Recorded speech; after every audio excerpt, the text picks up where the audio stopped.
Aujourd'hui dans Silicon Carnet, une édition spéciale. On revient sur le phénomène Moldbook. On vous explique comment un simple projet d'agent IA a déclenché un chaos généralisé dans la Silicon Valley. Depuis 2 semaines, tout le monde ne parle que de OpenClaw. Cette IA intégrée partout avec un accès quasi total à votre ordinateur. Une IA capable de se souvenir de vos conversations, d'agir à votre place, de gérer vos emails, vos fichiers, votre agenda. Résultat, des dizaines de milliers de développeurs conquis en quelques heures, un engouement massif, une adoption fulgurante et un nouveau réseau social, Moldbook, où des millions d'agents IA parlent et agissent entre eux sans les humains.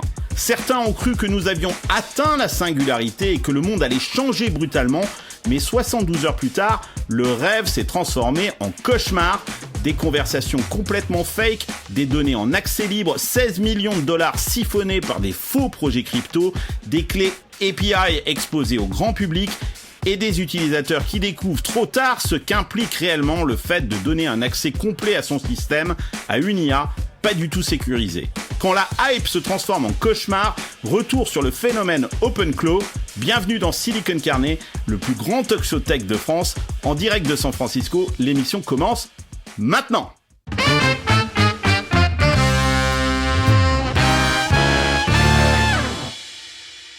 Désolé d'appuyer sur pause, mais si tu kiffes cet épisode, aide-moi en t'abonnant et en likant cette vidéo. C'est ce qui me permet de continuer à produire ce contenu en toute liberté. Alors on continue, mais tu likes et tu t'abonnes. Non, ce n'est pas un bot, ce n'est pas un avatar de ma personne. Il s'appelle lui aussi Carlos, mais c'est Carlos Lozano. Bienvenue Carlos, tu es un ami à San Francisco. Tu travailles dans le domaine de l'intelligence artificielle depuis de nombreuses années, notamment chez Salesforce, où tu as été en charge de Agentforce, c'est ça, si je me rappelle bien? Des premiers chatbots basés sur du deep learning, en passant par les copilotes aux agents d'aujourd'hui. J'ai passé du temps à développer ces plateformes et voir ces systèmes déployés dans l'entreprise à grande échelle, dans des contextes réels, avec des contraintes de sécurité. Je pense qu'on reviendra aujourd'hui, de conformité, de fiabilité et de coût. Merci beaucoup pour l'invitation. Bonjour tout le monde. Ouais, tu es l'homme parfait de la situation. Tu connais bien le sujet de l'intelligence artificielle, tu connais bien le sujet de sécurité. Et avec Jérémy aussi, qui traite des sujets de cybersécurité, je pense que ça va être très important que vous soyez là. Je vous le rappelle, abonnez-vous à Silicon Carnet si vous ne l'avez pas encore fait. C'est un clic. Et nous, ça nous aide énormément pour monter dans les algorithmes. Et puis, si vous êtes fan de Silicon Carnet, rejoignez l'Hacienda, c'est notre communauté. Ils échangent au quotidien sur WhatsApp. Ils ont des conversations déchaînées. Vous accédez à toutes les notes de l'émission et aux événements privés qu'on organise sur Paris. Allez, on commence l'émission. Go yourself. Imaginez un assistant personnel qui se contente pas de discuter avec vous, c'est un assistant qui agit, qui lit vos mails, qui réserve vos vols, qui gère votre calendrier, qui fouille dans vos fichiers, qui exécute des commandes sur votre ordinateur et surtout qui se souvient de tout, de chaque conversation, de chaque préférence, de chaque détail de votre vie. C'est exactement ce que Peter Steinberger, ce développeur autrichien, a voulu créer avec un projet qui originellement s'appelait Cloudbot. Et puis, on va le voir, ça a changé de nom, ça a été une péripétie incroyable en l'espace de seulement 72 heures. Qu'est-ce que c'était Cloudbot? C'était, d'ailleurs, c'est pour ça qu'il y avait un jeu de mots avec Claude, parce que en fait, c'était l'idée de finalement donner des mains à Claude, parce que c'est vrai que quand on utilise aujourd'hui l'intelligence artificielle et les outils de GenAI, c'est une intelligence, elle est très intelligente, mais elle a encore besoin de nos mimines, c'est nous qui promptons, c'est nous qui donnons des commandes, et puis quand elle fait quelque chose, on fait des copier-coller, on ramène ça dans une autre application, etc., etc. Et donc là, non, on est passé à un autre truc, un truc qui travaille un petit peu seul. L'idée du projet, d'ailleurs, Carlos, tu m'expliquais, c'était que il voulait créer quelque chose où il était capable de le faire travailler des agents à sa place. Hein, c'est ça, en mobilité complète. Hein, c'était ça l'origine du projet. Il y a eu ça comme origine du projet. En fait, son aha moment, raconte-t-il dans le dernier meet-up qu'il y a eu la semaine dernière à San Francisco. Il était là, justement, le fondateur de OpenClaw. C'est comment est-ce que je peux faire pour continuer à coder en mobilité? et donc en utilisant les canaux de communication que j'utilise tous les jours. Et en voyant qu'en fait, qu'ils pouvaient déléguer des tâches de développement, en l'occurrence, à un agent ou à une petite flotte ou une flotte d'agents à travers des canaux de type WhatsApp, par exemple, ben, il a eu son aha moment et il a décidé de formaliser tout ça et de créer ce framework qu'aujourd'hui on appelle OpenClaw. Voilà, c'est ça. Plus de 50 intégrations, WhatsApp, Telegram, Slack, Discord, iMessage, Signal. L'outil se connecte en fait à tous ces outils qu'on utilise au quotidien. Et ce qui est génial, c'est que effectivement, la mobilité, c'est ça ce qu'il faut comprendre, c'est que on a des agents qu'on a paramétrés, qui travaillent pour nous. C'est comme si eux étaient en face de notre ordinateur et que nous, on leur donnait des commandes. On est à la plage et on le dit à nos agents, on leur donne une commande et on leur dit tiens, est-ce que tu peux réserver un truc dans mon agenda, envoie ce mail à machin, etc., etc. C'est un peu ça l'idée, Arnaud, du projet initialement. Et ça fait rêver parce que moi, quand j'ai vu ça, je me suis dit putain, mais en fait, c'est le prochain projet de voilà, elle est là, le prochain projet d'IA de Apple. C'est que le jour où ils vont foutre ça dans le téléphone, ça y est, c'est ça quoi en fait, ce qui nous manque. Ouais, exactement. Et je pense que tu as bien expliqué que c'était l'idée d'avoir donner des mains à Claude. Et on s'est dit, est-ce que c'est un autre moment de ChatGPT où là, en effet, on va passer de l'IA comme un outil à une IA comme un collaborateur. Et donc, de lui donner des tâches plus complexes, une fiche de poste. Et puis, tu l'as bien dit aussi, un peu sur l'anthropomorphisme, finalement, lui donner une âme, une personnalité, une mémoire, et qu'il aille faire des choses, alors en effet, de son côté, qu'il apprenne à résoudre des problèmes par lui-même si c'est pas les faire, et revenir vers nous, et en effet de pouvoir communiquer avec lui sur WhatsApp, sur Telegram, sur n'importe quel terminal de communication de notre préférence. Donc voilà, c'est ça le moment d'excitation qu'on a aussi par rapport à OpenClaw. Alors, c'est un moment d'excitation énorme, hein, parce que les développeurs de la Silicon Valley, ils ont complètement perdu la tête quand ce truc a été annoncé. On a vu d'abord 9000 étoiles sur GitHub en l'espace de 24 heures, puis 60 000, et aujourd'hui, je vous le montre ici, on en est à plus de 150 000, 160 000 ou quelque chose comme ça. Jérémy, toi aussi, quand tu as vu ce projet-là, tu as eu ce moment un peu de ChatGPT, tiens, il se passe quelque chose? Alors, moi, j'ai pas eu cette impression pour la simple et bonne raison que c'était trop ouvert. Et donc, bon, on pourra en reparler, mais ça sentait le danger, en tout cas pour quelqu'un comme moi qui navigue plutôt dans l'environnement cybersécurité. Ça sentait pas super bon, mais quand même, ce que je trouve intéressant, et à mon avis, l'une des raisons pour laquelle il y a eu cette fièvre OpenClaw, c'est que ça fait quand même un moment qu'on parle aujourd'hui de l'IA agentique. C'était au début de l'année dernière où c'était le terme, hein, notamment au AI Summit, Action Summit à Paris.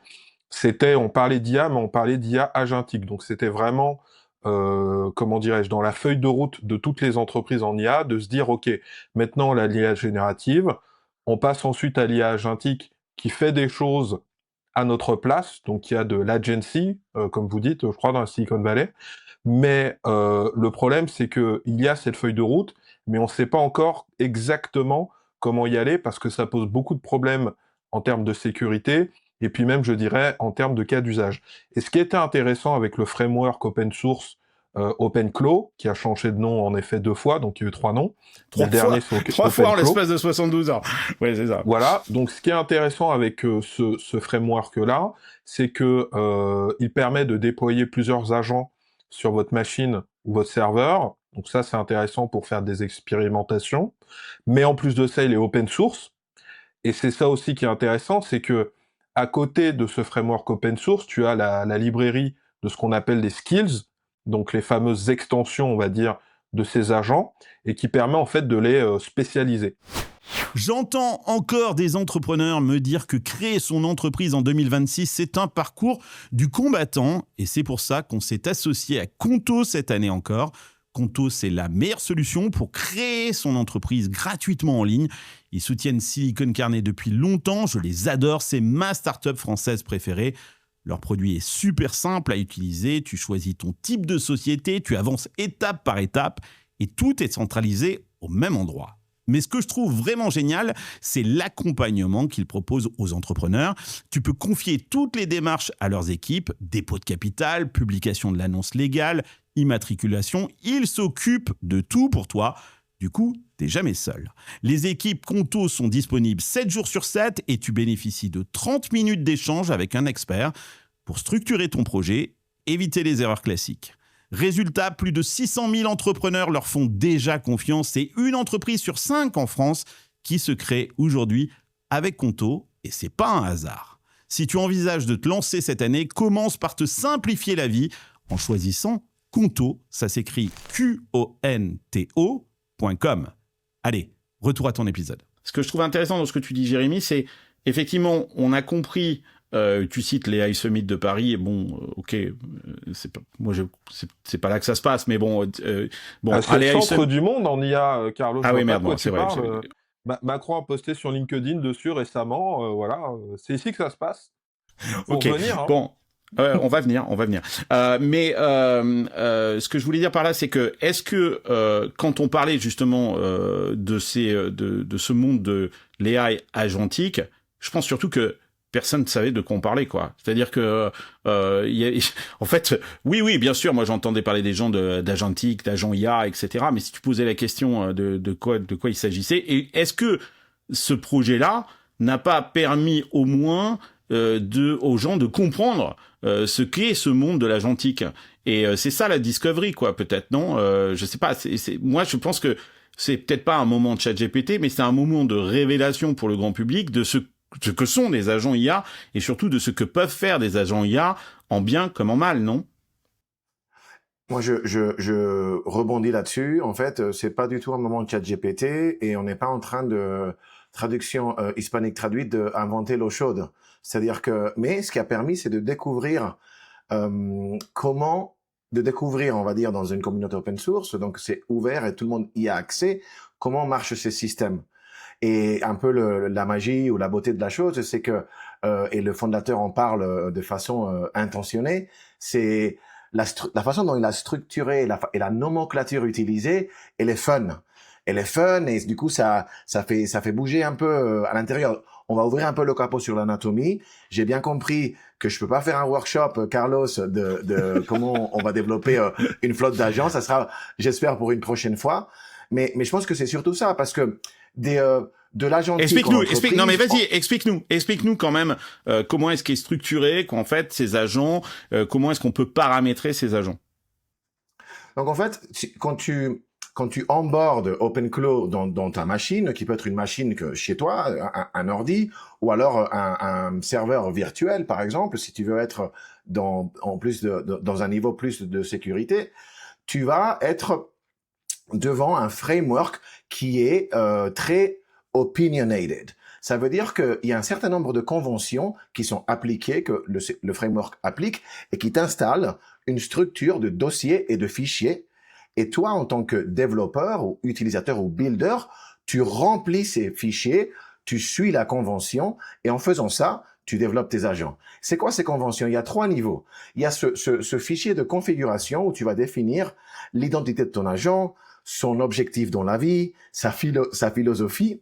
Il y a et dans la configuration, Carlos, dans la configuration, Carlos, il y a aussi la partie agnostique, c'est-à-dire que ce n'est pas un modèle de langage, hein, c'est-à-dire que on peut choisir d'utiliser Claude, on peut choisir d'utiliser DeepSeek, on peut choisir d'utiliser n'importe quel modèle de langage disponible en open source, quoi, ou en API, quoi. Et il y a un boulot intéressant pour faire abstraction à tout ça, pour rendre tout ça vraiment facile, que je puisse jongler entre différents modèles et que je puisse me connecter à différents canaux, à différentes surfaces.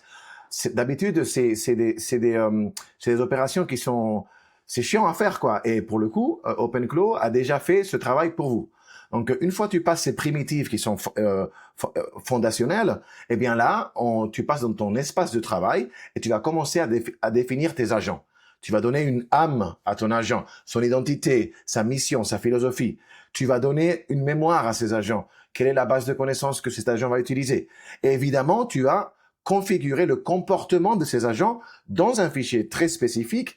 Et c'est là où, du coup, La magie peut être configurée. C'est là où tu vas donner les instructions sur comment se comporter, comment pas se comporter. Donc, c'est pas de la magie, c'est pas, on n'est pas sur Skynet, c'est de la configuration sémantique. Et il y a une notion, donc c'est intéressant cette notion d'identité, c'est-à-dire que tu parles de soul, c'est-à-dire d'esprit, c'est vraiment le terme utilisé lui-même dans le framework en question. Il y a un autre terme qui est utilisé, c'est le terme heartbeat, c'est-à-dire les pulsations de cœur. Qu'est-ce que c'est ce truc-là? Parce que ça, je pense que c'est un truc qui a vraiment excité les développeurs. C'est cette capacité de créer des boucles de façon programmée pour que cet agent aille à d'intervalles programmés faire des choses. C'est quoi ce heartbeat? Je montrerai les écrans au fur et à mesure que tu parles, en fait, pour expliquer tous ces concepts. Ce qui est intéressant, c'est que c'est là où le framework expose, on va dire, le workflow agentique. Comment le système va se comporter en entrée et en sortie. Et donc, ces boucles événementielles, tu les configures à une unité de temps variée. Le système est à l'écoute et à chaque événement, il lit tout ce qu'il y a dans la structure, on va dire, de fichiers de dossier. Donc ça, c'est en entrée. Et c'est pour ça qu'il peut rebondir. Si tu invoques un agent, il va rebondir sur, par exemple, le modebook et ensuite, il va faire une réponse. Et c'est là où rentre en jeu le battement de cœur. Pareil, en sortie, en output, à quelle unité de temps tu vas vouloir, par exemple, et on le montrera sur les écrans de la démo, à quel intervalle de temps tu veux faire un post sur Moldbook, à quelle unité de temps tu veux, par exemple, faire un commentaire. Et ça, c'est pour un agent qui va être sur Moldbook. Mais imagine ton assistant personnel, à quelle unité de temps je veux qu'il regarde mon calendrier pour ensuite pouvoir agir en conséquence, par exemple. Et alors justement, tous ces outils, c'est intéressant de la façon dont tu les expliques parce qu'on commence à voir les ficelles derrière la marionnette. C'est-à-dire que quand on regarde le truc de l'extérieur, on se dit bah tiens on dirait que ça a une conscience, que ça marche, etc. Mais en fait, tout est programmé. C'est comme un automate quelque part avec toutes ces ficelles-là, cette identité, cette config, ce mouvement, ces battements de cœur, etc. C'est la programmation de la marionnette qui paraît plus humaine qu'en fait elle n'est. Ça reste quand même un robot derrière. C'est ça, si je devais résumer, Carlos? C'est exactement ça. Et ce qui est quand même beau, c'est que c'est de la programmation en langage naturel. C'est-à-dire que tous ces fichiers dont on a décrit, qu'on a décrit, le langage de programmation qui est attendu, et je pense que c'est ça qui est beau et c'est ça qui a d'expliquer. Mais c'est pas nouveau. C'est le monde du GenAI. La programmation, c'est des instructions et ces instructions sont en langage nat.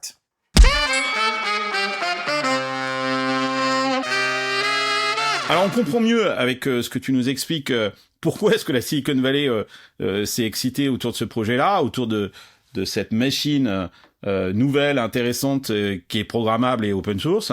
Et il y a eu une idée encore plus folle sur ce framework, justement. Ça a été ce projet de Moldbook, c'est-à-dire de créer une sorte de Reddit pour ces agents, puisque maintenant ils sont programmés. Eh ben, il faut leur donner un espace pour qu'ils vivent, quoi, pour qu'ils s'expriment, bien évidemment. Et cet espace, c'était ce projet de social network pour agents IA, Moldbook. En une semaine, 1,65 million d'agents inscrits, 202 000 publications. Ça, c'est des chiffres, on doit être encore au-dessus au moment où je parle. 3,6 millions de commentaires. Des communautés comme sur Reddit, ce qu'on appelle ils appellent ça des submolts, comme des subreddits, quoi. C'est des sous-communautés. Bref, on a vu tout d'un coup ces agents qui étaient programmés, tous ces GPTO qui avaient programmé ces agents, trouver un espace d'expression et de liberté quelque part, Arnaud. C'est ça. Et là, tout d'un coup, c'est là que les gens ont commencé à paniquer. C'est là où surtout qu'il y a le moment de ChatGPT, en tout cas potentiellement pour le grand public. Parce que tout ce qu'a bien expliqué Carlos, voilà, c'est quand même hyper technique. Et donc ça va pas passer sur le 20h de TF1. Par contre, ce qui est passé sur le 20h de France 2, de TF1, etc., c'est ce réseau social d'agents interdits aux humains. Et ça, en effet, c'est ça qui a permis au grand public d'entendre parler de ce Facebook des agents. Et du coup, ce qui est intéressant, c'est que tous les médias, ils sont tombés à fond dedans. Ils sont à fond Ils dans sont le panneau complètement sur. tombés dans le panneau. Ils sont tombés dans le panneau total. Et c'est ça qui est marrant. Et c'est pour ça que je voulais prendre un peu de temps avant de faire cette émission sur Moldbook, parce que ça fait déjà des jours que nous, dans notre WhatsApp, entre nous, on s'excite et on s'hypnotise sur cette histoire-là. Et je voulais voir comment est-ce que les médias et comment les gens en parlaient. Et effectivement, t'as raison. Tu dis un truc vachement intéressant. Tu avais mis cette expression dans WhatsApp, Arnaud. Tu disais, Moldbook, c'est l'arbre qui montre la forêt. Et je trouvais que cette expression, elle était super bien parce qu'en fait, c'est rien, c'est un arbre, c'est une merde, c'est même un arbuste. Et les médias, on en fait une forêt en nous disant « Ah non, mais ça y est, on y est, c'est le moment de singularité. » C'est ça, Arnaud ? Ouais, alors moi je pense même en fait que Moldbook, c'est un outil de communication. Et d'ailleurs, c'était créé par une personnalité que connaît bien Carlos, qui a fait un magazine sur les chatbots, etc. Donc c'est un homme de médias. Et donc en fait, pour faire parler d'OpenClaw et vendre ses services, du coup, bah, il a aussi lancé ce Moldbook là. Et donc avec toute cette fantasmagorie. Mais donc du coup, c'est une technique de communication qu'on voit de plus en plus en Silicon Valley, aux États-Unis de manière générale sur la tech. C'est la dystopie comme outil de communication. On l'a vu avec Friend.com, voilà, qui dit oh, ça y est, vous avez des amis à Paria, etc. Donc là, en fait, on décrit un monde un peu à la Black Mirror, du coup, qui nourrit des fantasmes. Et donc là, en effet, les médias en parlent. Mais encore une fois, moi, mon expression, c'est l'arbre qui monte la forêt, c'est parce qu'en effet, ce coup de communication, il a permis finalement à un plus grand public de comprendre découvrir les agents. OpenClaw, etc. Ouais. Voilà. Mais surtout pour moi, je pense qu'il y a une forêt d'agents justement, qui est de plus en plus accessible au grand public. Je pense que c'était ça la différence, c'est-à-dire qu'il y avait les agents de Salesforce, mais ça c'était plutôt dans les entreprises. Mais voilà, un agent que moi je peux paramétrer pour gérer mes emails, mes calendriers, et à qui je peux écrire sur WhatsApp. Ça, voilà, c'est un peu plus accessible au grand public, avec des problèmes de sécurité, mais qui du coup pourraient être potentiellement réglés avec d'autres infrastructures. Mais voilà, pour moi, c'est ça, c'est l'arbre, mais un peu en mode sapin de Noël, hein, qui brille bien et qui fait effet, mais pour montrer cette forêt d'agents qui arrivent. Mais je reconnais ton enthousiasme là, on voit bien que tu nous parles depuis la Silicon Valley. D'ailleurs, je rentre là vendredi, hein. Moi j'en peux plus, il faut que je rentre là. Je vous rejoins les gars. J'ai besoin moi aussi de mon shoot de je sais pas, de LSD là, ça ressemble un peu à du LSD cette histoire. Jérémy, c'est marrant ce que dit Arnaud là, cette stratégie. Je pense que l'Europe, notamment la France, elle est pas prête à ça. C'est-à-dire que puisque vous regardez en Europe la Silicon Valley comme une sorte de d'agent du mal qui fabrique une dystopie qui va renverser le monde, ce que j'entends dans Arnaud, c'est que les mecs de la Silicon Valley ils disent « Ah ok, vous nous voyez comme ça ? Eh ben c'est exactement ce qu'on va vous amener quoi. En fait, on va vous amener de la dystopie. Vous aimez la dystopie ? Vous allez en avoir de la dystopie. Je vous en donne le matin, midi et soir. Comment t'analyses ça, toi ? Ouais, bah écoute, pour revenir sur le traitement médiatique justement de cette histoire, moi je suis très connecté aux médias français, donc je parlerai pas pour ce qui est des médias américains. Peut-être qu'ils ont un peu mieux fait leur travail. Mais ce qu'on observe, en fait, ce sont les tares habituelles, je dirais, des médias français et puis plus généralement du grand public français sur ces sujets de technologie, je trouve. C'est premièrement, je vais peut-être être méchant, mais une inculture. Ça, c'est le premier point, par rapport au sujet technologique. Pourquoi ? Parce que la première chose à dire par rapport à Moldbook, ça aurait été tout simplement de remonter justement à ce framework OpenClaw. Et une fois qu'on le faisait, je pense que, enfin moi, ça m'a pris 30 minutes hein, pour comprendre le sujet. Là, je me suis dit, oulala, il y a quelque chose qui pue. Et puis en plus, très rapidement, il y a eu des problèmes de sécurité, de bases de données exposées, On etc. va en parler. Mais On va voir comment ça c'est devenu le chaos. Ouais, on va en parler. on va y revenir, mais déjà, de base, le traitement était, je dirais, très superficiel. Donc ça, c'est le premier écueil des médias français. Ensuite, le deuxième écueil, je dirais, c'est un traitement qui était pour le coup vraiment, je sais pas si on peut dire technocraintif ou techno-pessimiste, mais en tout cas, c'est l'apocalypse des IA qui réfléchissent. Alors après, c'est vrai que ça peut inquiéter, puis qu'on a tous regardé Terminator, mais disons que l'optimisme, en tout cas vis-à-vis de ces technologies, c'est pas trop le discours dominant. Et le troisième élément, mais là je me perds, c'est... écoute, l'idée va me revenir, mais il y avait un troisième élément. Mais ce qui est Il y avait un intéressant troisième élément. finalement, c'est... Il y avait un cinquième élément Il aussi. y a un cinquième élément, comme dans le film, vu qu'on parlait de Terminator, mais le troisième élément va finir par me revenir. Mais c'est vrai qu'il y a il y a eu un traitement médiatique qui est qui était relativement limité par rapport justement à cette nouveauté. Et dans le fond, je me dis que ça en dit plus long finalement sur le public français par rapport à ces évolutions que finalement sur la technologie. Et le troisième élément, pardon, que je voulais amener, c'est l'absence, je dirais, de système immunitaire, ou en tout cas la relative passivité vis-à-vis de ces évolutions. C'est-à-dire que vraiment, nous, on est au stade où on commente, quoi.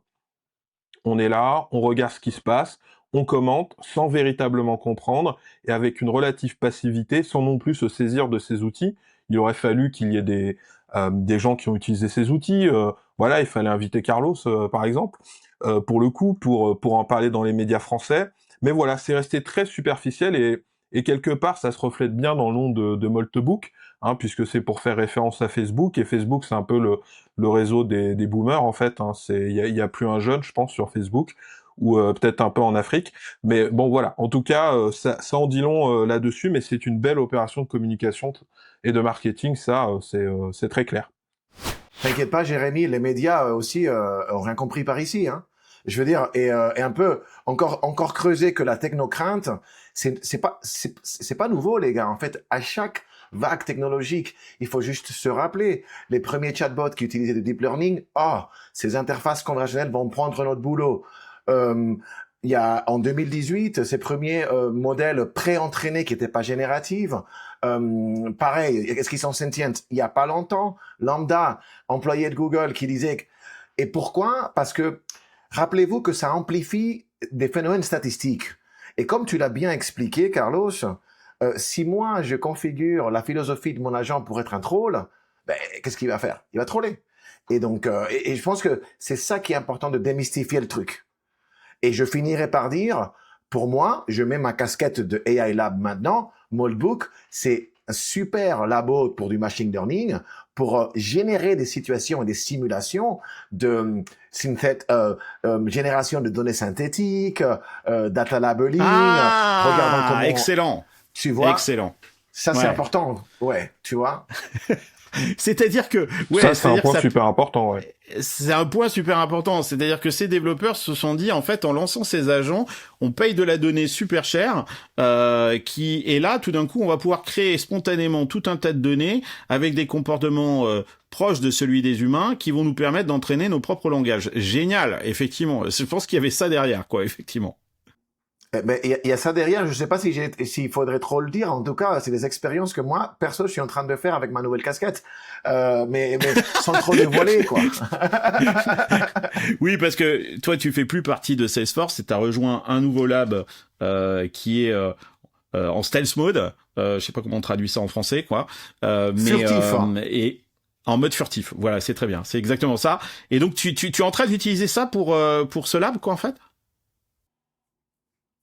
En fait, c'est quand même important de pouvoir créer un certain nombre de scénarios de simulation.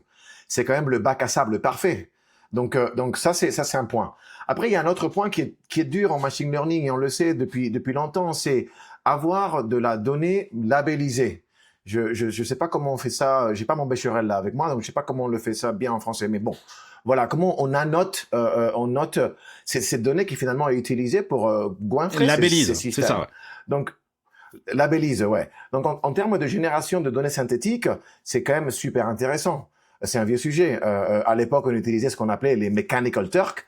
Et guess what, guys? Imaginez-vous, c'était des humains qui annotaient, qui labellisaient de la donnée. Aujourd'hui, ben, on peut faire ça avec des agents. Ouais, excellent. C'est super intéressant. Alors bref, ce simulateur, puisque c'est un simulateur, j'adore ce terme-là parce que c'est intéressant. En discutant ensemble, on commence à découvrir et tout ce qui est ce projet derrière et comment est-ce que ce projet est monté et peut-être quelles sont les finalités de ce projet. Sauf que comme il était bien réel et que des gens y ont cru, eh ben le rêve s'est transformé quelque part en cauchemar. Et vous allez voir qu'en l'espace de 72 heures, c'est-à-dire rien du tout, cette histoire de Cloudbot, aujourd'hui OpenClaw, est devenue un véritable chaos. Les agents IA, c'est génial, mais on aura toujours besoin d'humains, et c'est pourquoi je voulais vous parler de notre partenaire, Digital Selection. C'est un cabinet international d'executive search spécialisé dans les startups et les scale-up technologiques. Je les connais super bien. François Lejoly, le CEO de Digital Selection, est un ami de longue date, avec qui j'ai travaillé régulièrement aux US comme en Europe. Ils accompagnent déjà de nombreuses entreprises tech dans le recrutement de dirigeants clés, que ce soit des CEO, des C-level ou des managers stratégiques. Et là où ils font vraiment la différence, c'est qu'ils connaissent parfaitement le modèle cross-border Europe-États-Unis. Ils ont d'ailleurs des équipes sur les 2 continents. Bref, si vous cherchez des talents américains ou européens pour structurer et accélérer votre croissance à l'international, je vous invite vraiment à contacter Digital Selection. J'ai mis le LinkedIn de François dans les notes de l'émission. Allez, retour à votre épisode. Alors c'est intéressant, comme on le disait tout à l'heure, au départ, c'était un projet qui s'appelait Cloudbot. C'est intéressant parce que ce projet, bien évidemment, de Cloudbot, eh bien, à 5h du matin, l'équipe juridique d'Anthropic, c'est intéressant, 5h du mat'. Quand on a retrouvé le mail, c'est les mecs à 5h du mat', ils bossent chez Claude. Ils envoient un mail à Peter Steinberger, donc le fondateur de Cloudbot, et ils lui disent un truc très simple. Ton nom Cloudbot ressemble trop à notre marque déposée Claude. T'es sympa, tu le changes immédiatement. Et donc se suit derrière ça une conversation au sein de la communauté, notamment sur Discord, pour trouver un nouveau nom. Et t'as des gens qui font des suggestions. Et à 6h14, c'est intéressant le timing, je donne le timing parce que ce qui est intéressant, c'est la séquence et l'horaire et de voir à quelle vitesse les choses vont dans la Silicon Valley. À 6h14, c'est-à-dire que à 5h du mat, les mecs de Claude, ils bossent. À 6h14, le Peter en question, lui, il est réveillé. Hein. Et je pense que c'est pas un lève-tôt, hein, c'est plutôt un couche-tard. C'est-à-dire que 6h14, le mec, il devait être en train de bosser, en fait. Et il tranche et il dit, bon, ben ok, on va s'appeler Moldbot. Et alors, ça va déclencher une cascade de messages et de chaos incroyables en quelques secondes. Dès que le Peter annonce le changement de nom, t'as des petits malins qui vont piquer le handle Twitter, qui vont créer une adresse Cloudbot, et puis ils vont commencer à squatter en fait ce nouveau nom Cloudbot, jusqu'à ce que Peter s'en rende compte et décide de renommer, et il va renommer accidentellement son compte GitHub. Et les bots vont lui voler en quelques minutes son compte GitHub. C'est là où je me dis quand même, mais putain, c'est les pieds nickelés, quoi. Ce modo, c'est ce projet, les mecs s'emparent, et là je vous montre le tweet de Peter Steinberg, où le mec il dit, putain merde, je me suis fait piquer mon repository GitHub. Et ça ne se finit pas là. C'est on voit arriver des escrocs, parce que c'est vraiment des escrocs, qui maintenant qu'ils ont piqué le handle Cloudbot et qu'ils ont piqué le repository GitHub, qui expliquent qu'ils ont créé un coin, bien évidemment une crypto Claude, CLAWD, et que cette crypto est bien évidemment la crypto officielle de Cloudbot. Et qu'est-ce qui se passe dans les heures qui suivent? Ben t'as des gens qui achètent cette nouvelle crypto-monnaie qui est en fait un faux token, et ils vont siphonner 16 millions de dollars de capitalisation en quelques heures. Le Peter là, il est toujours pas au lit, hein. Il est en train de paniquer. Il envoie un tweet en mode panique, en expliquant qu'en fait non, cette crypto est un scam total, et du coup le token s'effondre. Il passe de 16 millions de dollars à 800 000 dollars. Il perd 90% de sa valorisation, mais les gens ont perdu un paquet de pognon là-dedans. Et puis t'as la boîte de sécurité Wiz. Que tu vas nous l'expliquer, Jérémy, qui découvre qu'en fait toute la base de Moldbook et aussi de Cloudbot est complètement exposé et que les tokens d'authentification sont en libre accès, les API également. Ils récupèrent 35 000 adresses email, les messages privés qui contiennent notamment les clés OpenAI sont en clair. Bref, c'est un bordel pas possible cette histoire. Donc ça a été lancé un petit peu, et c'est là qu'on se rend compte que ça a été lancé un petit peu n'importe comment, Jérémy, cette histoire. Ouais, c'est-à-dire que là, on a un exemple, un cas d'école de vibe coding, quoi. Et comme tu l'as rappelé, tu as donné les données, c'est que donc la boîte, en l'occurrence, en effet, qui a découvert le poteau rose, c'est Wiz, qui est cette boîte israélienne rachetée par Google, donc boîte américaine maintenant, spécialiste de la cybersécurité. Ils ont une équipe, en fait, qui publie assez souvent des actualités ou des décryptages par rapport à des failles de sécurité. Donc forcément, ils ont mis le nez là-dedans et ont découvert qu'en effet, la base de données était en clair. Donc pour, on va dire, pour les profanes, des informations normalement secrètes étaient accessibles en ligne. Voilà, un peu comme un site internet lambda. Donc pour tout le monde, y compris des gens évidemment malveillants. Et en fait, ça, cette découverte a déjà commencé à semer le doute quelque part sur Moltebook, puisque avec les éléments dont tu as parlé, dont les clés API et les tokens d'identification des 1,3 ou 1,5 million d'agents, techniquement, il était possible de se connecter au réseau social en tant qu'humain, ce qui n'est normalement pas permis, pour faire des posts en direct sur ce fameux réseau social. Et à partir de ce moment-là, des gens ont commencé à se demander s'il n'y aurait pas eu derrière certains des posts les plus viraux des humains, quoi, tout simplement. Et il y a de gros doutes d'ailleurs par rapport à ça. Je pense pas qu'il y ait que des humains, mais Je montre cet écran, Jérémy, qui confirme complètement ce que tu es en train de dire. C'est-à-dire que quand on regarde le code, derrière ce poste qui a fait beaucoup de bruit, où il y avait un agent qui disait « Urgent, voilà mon master plan pour décimer l'humanité », eh ben on se rend compte que dans le code, tout ça a été programmé. Que c'est pas un agent tout seul qui a imaginé ce message-là, et donc que la plupart des posts qu'on trouvait dans Moltebook étaient fake. Encore une fois, pas écrit peut-être par des humains, mais en tout cas provoqué, simulé, enfin qui demandait aux agents d'écrire, programmer de ce type de poste-là, et donc et prompter. Voilà, c'est ça. C'est exactement comme quand vous demandez à ChatGPT de vous écrire un truc, un poème. Ben voilà, c'est exactement la même chose. C'est ce qui s'est passé là-dedans, quoi, en fait. Ouais. bien sûr, mais ça, moi je pense qu'il faut différencier d'un côté la faille de sécurité dont on vient de parler pour Moltebook, mais aussi ce que Carlos expliquait, qui est quelque part by design. C'est-à-dire qu'à partir du moment où en effet tu peux donner une âme, entre guillemets, à ton agent et qu'ensuite l'agent se connecte sur Moltebook pour discuter avec d'autres agents, quelle est la part d'autonomie?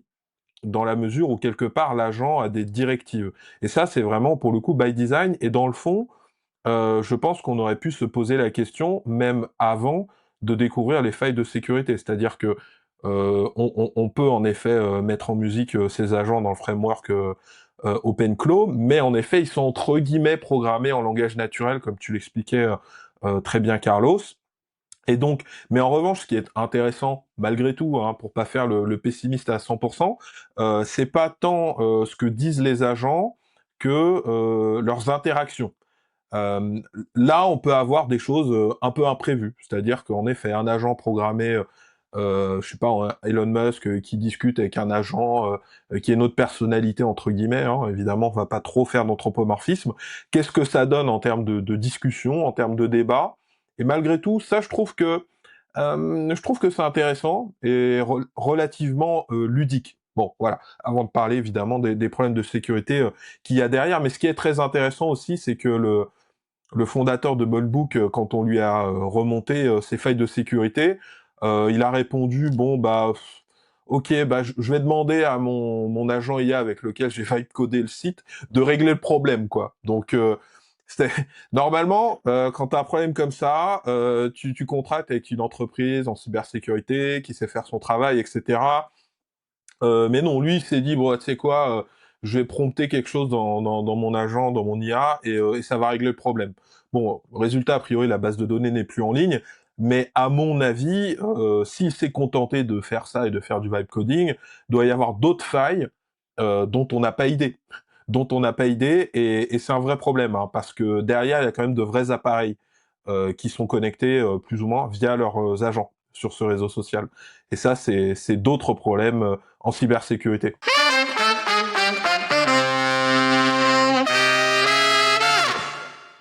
Et si vous voulez de la dystopie, je vous en donne encore plus.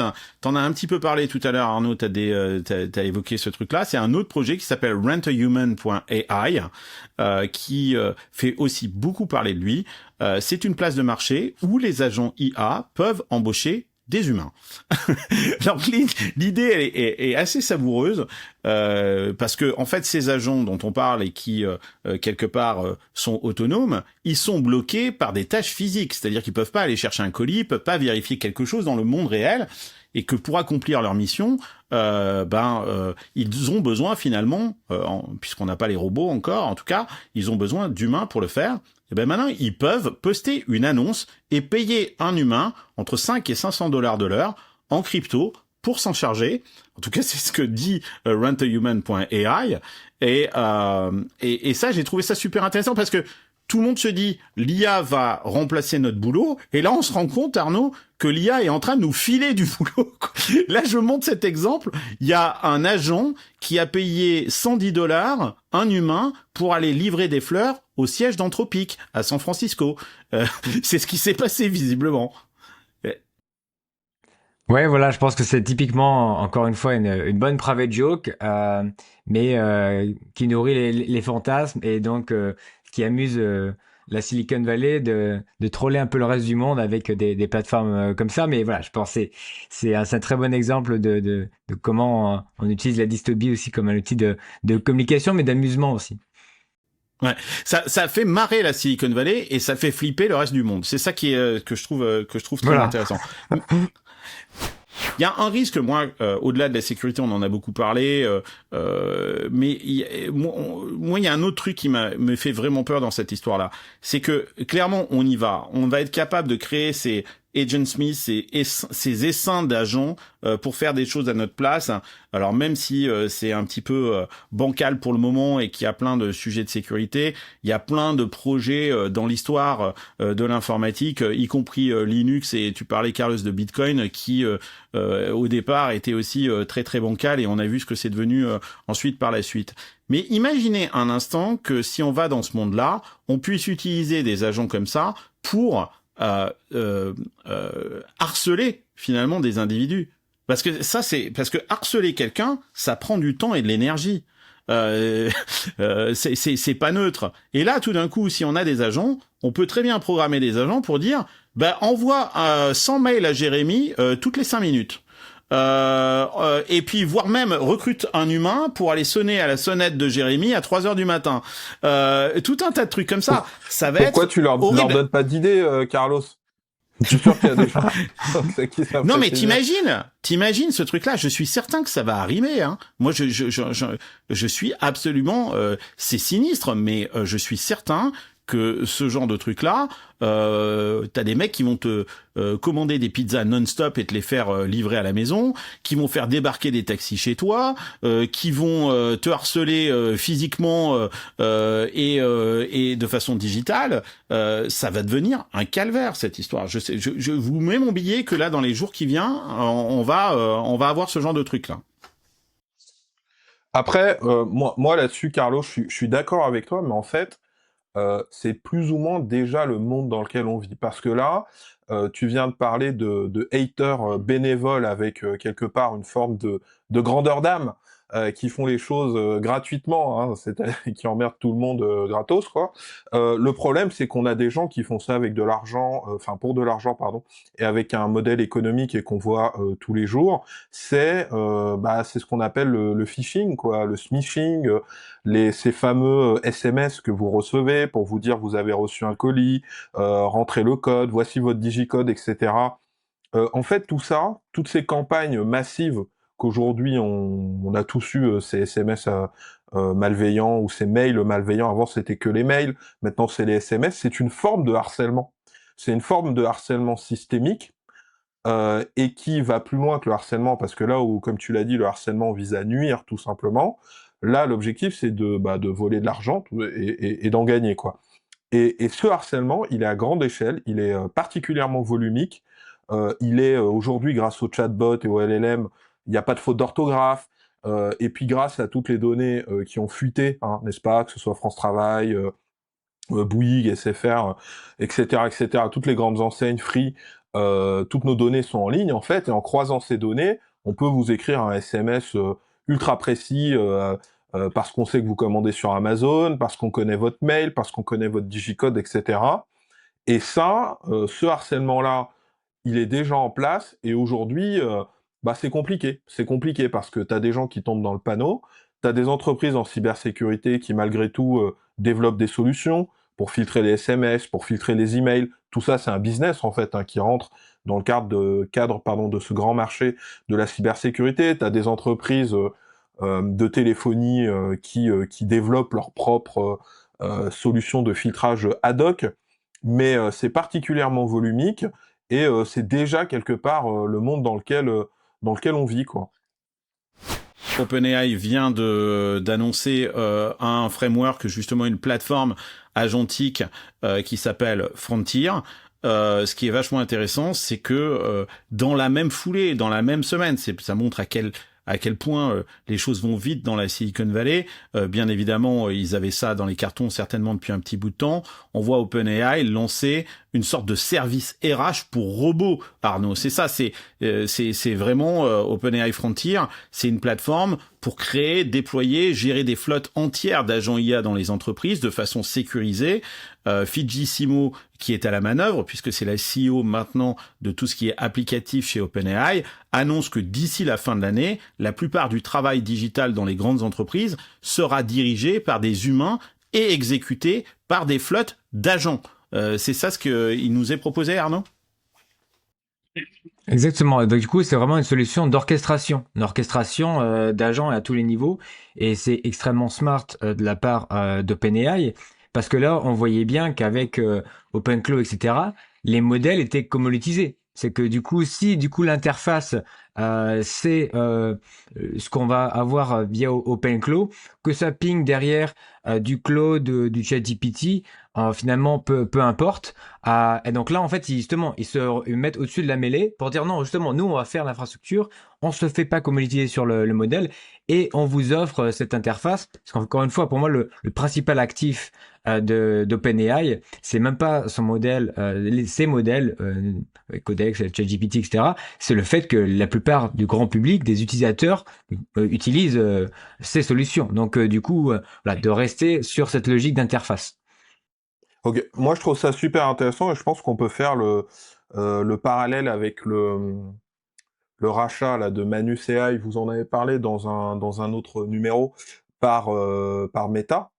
Ce qui est intéressant avec Manus AI, pour le coup, c'est que là, je pense que Meta s'est rendu compte que l'avenir de l'IA, c'est pas la puissance des modèles qui, comme tu disais Arnaud, se commoditisent, mais c'est vraiment les cas d'usage en fait. Du coup, bon, moi j'ai testé Manus AI. Je vous avoue, bon, je suis pas sponsor ni rien, mais je suis assez fan. C'est assez incroyable ce qu'est capable de faire ce modèle agentique, on va dire. Donc c'est une autre manière de faire de l'agentique en fait, Manus AI. Et je pense que tous là, ils sont en train de courir après de la rentabilité évidemment. Et pour parler d'OpenAI, c'est vrai que leur actif principal, bon, c'est clairement pas leur rentabilité, mais c'est en effet leur base d'utilisateurs. Et moi, ça m'inquiète un peu. Voilà, pour être honnête, je vais vous dire ce qui m'inquiète, c'est que OpenAI, moi, comment je les vois, c'est leur volonté, c'est d'être le prochain Google. C'est-à-dire d'avoir suffisamment, je dirais, d'utilisateurs pour, à un moment donné, monétiser cette domination, j'ai envie de dire, sans partage en termes de base utilisateur. Et comment tu fais pour monétiser ça? C'est via de la publicité, en fait. C'est ce que fait Google. Je crois que c'est 70% quasiment des revenus du groupe Alphabet. Et là, OpenAI vient de lancer une formule gratuite avec publicité contextualisée, publicité contextualisée. C'est-à-dire que la pub va s'appuyer sur vos discussions pour vous faire de la publicité ciblée. et c'est ce que vend Google, ce que vend Meta, c'est ce qu'ils vendent tous, hein. Mais justement, moi je vois mal comment un tel business model, comme on dit, peut finalement coexister avec une utilisation professionnelle. J'entends par là que quand on est une entreprise, il y a rien de plus important que la donnée, le patrimoine informationnel, les brevets, tout ce que vous voulez. Et acheter finalement chez Frontier, je me demande jusqu'à quel point on va pouvoir faire confiance à OpenAI pour que les données qui vont transiter par là ne soient pas réutilisées dans de la publicité ou dans autre chose. Anthropic, c'est exactement ça ce qu'ils ont montré du doigt. C'est cette propension à OpenAI et ce projet d'OpenAI d'aller mettre de la publicité dans le chat GPT. Et Anthropic a diffusé 4 spots publicitaires pour le Super Bowl, dont 2 pendant le match lui-même, qui se moquent ouvertement d'OpenAI. Je vous propose d'en regarder un. Ici, c'est un humain qui pose la question à ChatGPT de comment mieux communiquer avec sa mère.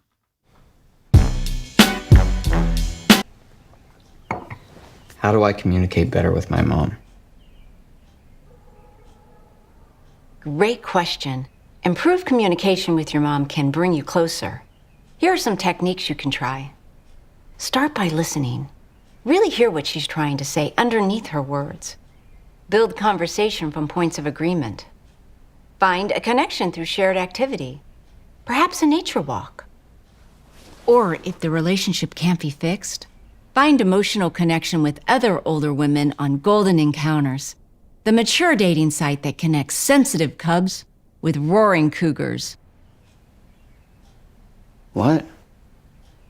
Would you like me to create your profile?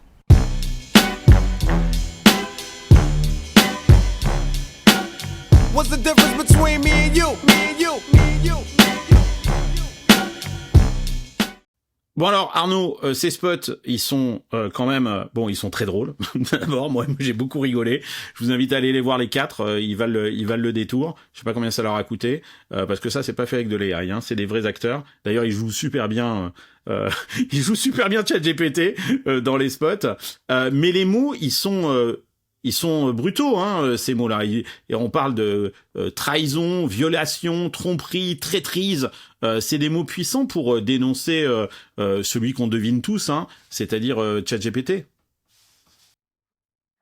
Ouais, voilà, je pense que c'est encore une fois la bataille des dystopies anthropiques qui montre que OpenAI, en fait, propose un avenir dystopique et on s'est confié à ChatGPT depuis des années et là, Anthropic nous avertit, attention, ils vont vous trahir, violer votre vie privée et vous décevoir de manière très drôle, de manière aussi un peu insidieuse parce que évidemment, ça va pas exactement être comme ça que ChatGPT va proposer sa pub et ça a piqué Sam Batman. C'est ça qui était intéressant aussi, c'est que peut-être qu'il aurait dû rester au-dessus de la mêlée et de pas répondre, mais il a voulu répondre. Ce qui était marrant aussi, c'est on parlait en effet de OpenAI qui veut devenir Google. Anthropic veut peut-être devenir Apple.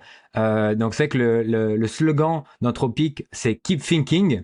Et ça fait penser en effet aux pubs qu'on avait à Mac, PC et le slogan d'Apple, Think Different. Donc voilà, on a aussi un héritage de la Silicon Valley. Ouais, absolument, c'est très très bien vu. Effectivement, Sam Altman, il a explosé sur X. Je pense que c'est une erreur de communication. Mais moi, je me mets à la place de Sam Altman. Mais quelle vie de merde ce mec doit avoir, quoi. Il est peut-être à la tête d'une des entreprises les plus incroyables de sa génération. Mais le mec, il va se coucher, il se lève le matin, il se dit, bah c'est le Super Bowl aujourd'hui, je vais regarder le match, ça va être tranquille. Et là, il se tape des pubs qui lui expliquent qu'il est un gros connard. Et il a réagi sur Twitter. Bon, il a dit ça c'est le passive agressive de la Silicon Valley habituel. Il a dit que c'était très drôle, qu'il avait rigolé. Je pense qu'il a pas du tout rigolé. Et puis il s'est lancé dans une grande tirade à propos d'Anthropic en disant qu'ils étaient malhonnêtes et que bien évidemment que la pub dans ChatGPT, et ça je le crois, hein, Sam Altman, bien évidemment que la pub dans ChatGPT elle ressemblera jamais à ce que décrit Anthropic. Il s'est un peu foutu de leur gueule aussi, Anthropic. Il a dit il y a plus de Texans qui utilisent ChatGPT gratuitement que le nombre total d'utilisateurs de Claude aux États-Unis. Une façon de mettre un petit claque. C'est vraiment un enfoiré quand en fait en disant vous êtes gentil, vous êtes peut-être le nouveau Apple, mais vous êtes 12. Donc fermez votre gueule. Ouais. Et il explique aussi un truc vachement intéressant dans son et là ça résonne beaucoup avec Trump et Elon Musk, c'est que il explique qu'Anthropic, oui effectivement il se positionne un petit peu comme les gardiens du temple, mais qu'ils veulent contrôler les gens, ils veulent contrôler ce que les gens font avec l'IA, et que c'est une démarche plutôt moche, pour citer Sam Altman. Voilà, c'était la petite. Il y a une vraie guerre, hein, c'est assez marrant de voir, et cette guerre qui fait rage ici dans la Silicon Valley, et maintenant cette guerre, elle se manifeste même pendant le Super Bowl. Donc c'est plus une guerre seulement dans la Silicon Valley, c'est 120 millions d'Américains qui assistent aujourd'hui à la guerre entre Anthropic et OpenAI. Carlos, une petite réaction à ça? Tu les as vus ces pubs? Qu'est-ce que t'en as pensé? Ça t'a fait rigoler, toi? Moi, ça m'a fait vraiment rigoler. Effectivement, j'ai beaucoup, ça m'a fait un petit flashback avec Think Different et cette campagne publicitaire qui était une campagne de génie. Pour moi, le débat, c'est le suivant. C'est quel va être le modèle économique de l'IA? Et quelle solution, quelle plateforme te donne la confiance? Mais plus important pour moi, la question, c'est qu'est-ce qui deviendra l'interface de travail? Et ici, parce que lecture entreprise, et ici, je pense que dans le match, il y aura plusieurs personnes, parce que l'orchestration, il n'y a pas que OpenAI et Anthropic qui veulent rentrer dans la bagarre. Il y a déjà des orchestrateurs de workflow agentique qui sont déjà sur la place. Il y a Agentforce, il y a Microsoft, il y a LangGraph. La vraie question, c'est où elle habite cette donnée, et dans un contexte entreprise, c'est bordélique, enfin c'est complexe. Donc ça va être intéressant de voir cette coopétition, et je pense que ça va se bousculer. Pour finir, moi je dirais, j'ai senti un peu la pression d'OpenAI à 3 niveaux, hein, parce que si on se dit Alphabet qui pousse vers le haut, il y a eu l'annonce des résultats il y a pas longtemps. C'est pas la mort de Google Search. Google Search croît à double digit, entre 48 et 50% si je ne m'abuse. Donc forcément, c'est toujours utilisé, et très très beaucoup. Et en plus, 2 milliards d'humains sur les différentes surfaces Google où il y aura de l'IA. Je pense que ça c'est quand même important, et on sent la pression. Pression sideways, ben c'est Anthropic, c'est ce qu'on est en train de dire, n'est-ce pas? Un petit coup de pression là, enfin voilà, keep thinking, mais aussi pression vers le bas, quoi. Et quand je dis pression vers le bas, imaginons, il y a toute une panoplie de modèles open source, on appelle les modèles open weights, qui vont être utilisés pour faire de l'orchestration, pour faire du tool calling, etc., pour générer des réponses. Et ça va être vraiment intéressant de voir comment ça se goupille. Une plateforme agentique à la base et une plateforme agnostique où on peut plugger tout et n'importe quoi. Et donc, dans ce sens-là, un peu Moldbook nous a montré ce qui arrive quand on enlève les garde-fous. L'histoire et le clin d'œil Anthropic, OpenAI, Frontier, etc. nous montrent que quand même, il y a plein de trucs à reconstruire. Donc pour moi, c'est pas vraiment une course à l'intelligence, mais plutôt une course à qu'est-ce qui va être fiable, qu'est-ce qui est gouvernable, et qui sont les acteurs responsables. Bah, super conclusion, Carlos. Voilà, t'as tout dit, quoi, en fait. C'est un bon résumé de cette émission. Merci beaucoup d'avoir participé à ce Silicon Carnet. J'espère que on vous a donné des clés de lecture, parce que je suis sûr que vous avez entendu parler de Moldbook, de Cloudbot, maintenant OpenClaw, et que vous étiez là en train de vous dire peut-être que ça y est, Skynet est arrivé. Et ben, grâce à Silicon Carnet, vous pouvez dormir tranquille. On n'y est pas encore. On a des jolies marionnettes, elles marchent. Il va falloir maintenant les orchestrer, ces marionnettes-là. Et ça risque, on risque d'en parler cette année pas mal, justement, de tout ça. Mais en tout cas, c'est fascinant ce qui se passe dans la Silicon Valley. Et visiblement, la Silicon Valley n'a pas fini de nous balancer des histoires dystopiques. Arnaud, c'est ça. Allez, je vous embrasse tous. Je rentre vendredi. Attendez, on va boire un coup ensemble à San Francisco. Allez, hasta luego amigos. Bye bye.